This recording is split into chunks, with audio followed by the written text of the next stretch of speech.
आज हम सॉल्व कर रहे हैं सप्ताह 27 की हिंदी की वर्कशीट 5th क्लास की और उपविषय है जोड़ा साकों वाला घर। तो इसमें आपका पहला प्रश्न है, निम्नलिखित शब्दों के अर्थ लिखिए। 10 शब्द लिखे हैं यहाँ पर, उनके अर्थ लिखने आपको। चक्करदार का है घुमावदार या घुमा हुआ। फाटक, मुख्य द्वार पर लगा हुआ बड़ा दरवाज़ा। अफवाह, उड़ाई हुई खबर। साबित, सिद्ध। अचरज, अनोखा। बोझिल, भारी। केश, बाल। कंकाल, हड्डियों का ढांचा। चलन, चाल, गति। अजीब, अनोखा। इसके बाद आ जाता है रिक्त स्थान की पूर्ति कीजिए। ये है आपका प्रश्न नंबर 2। तो इसमें आपके सामने दिए गए हैं कुछ रिक्त स्थान, यहाँ पर फिलअप्स जो हैं। तो पहला है, डैश के ज़माने में यह मकान बनाया था ईस्ट इंडिया कंपनी। तो इसका आंसर होगा ईस्ट इंडिया कंपनी।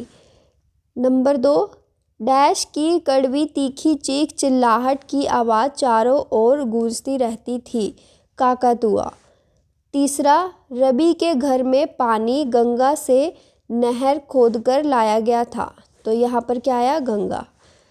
कलकत्ता के लोग इसे डैश कहते हैं, टैगोर भवन।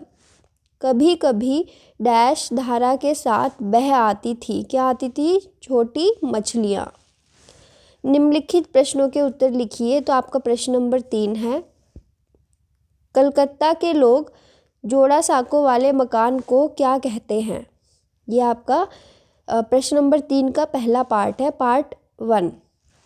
तो इसका उत्तर है, कलकत्ता के लोग जोड़ा साकों वाले मकान को टैगोर भवन भी कहते हैं।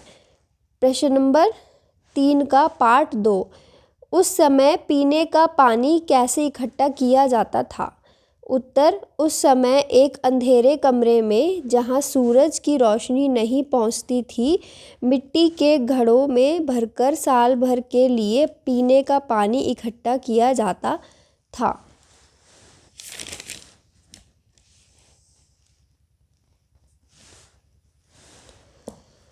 पार्ट 3, अब रवि का घर जोड़ा साकों वाला घर किसका हिस्सा है? अब यह घर शांति निकेतन का एक हिस्सा है।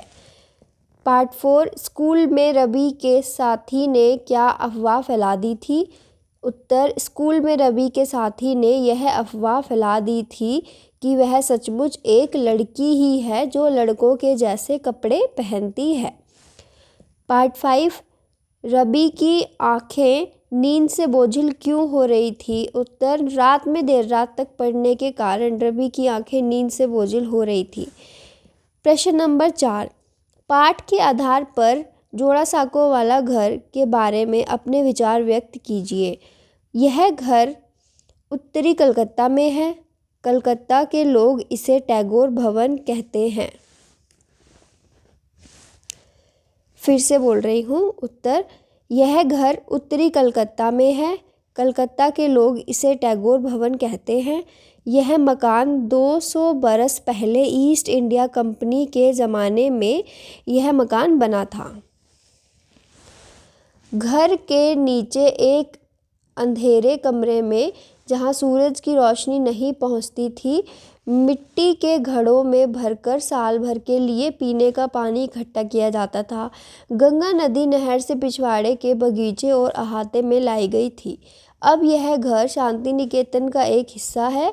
यह जगत प्रसिद्ध शांति निकेतन विश्वविद्यालय के एक अंग के रूप में आज भी वहाँ मौजूद है। तो ये थी आज की हमारी वर्कशीट हिंदी की